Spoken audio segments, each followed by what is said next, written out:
তো স্ক্রিনটা।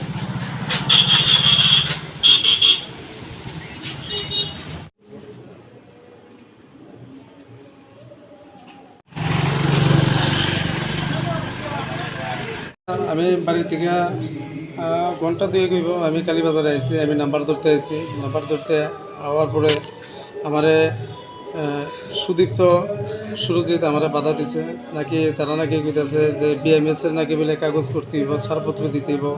তার আগে তারা একটা দোষ করছে। আমি একটা থানাতে এফআইআর করছিলাম আমি সেফটির লেগে। এই সেফটির লেগে থানাতে এফআইআর করার পরে তারা একটু হেনস্থার শিকার হয়েছে। তারা এখন জোরপূর্বক আমি রাস্তা দিয়ে সেটা আইতে যাইতে প্রত্যেক সময় গাড়ি আটকে প্যাসেঞ্জার নামাই দেয়। আজকে আমি হঠাৎ করে সেটা আমি নাম্বার ধরতে গেছি সকালবেলা।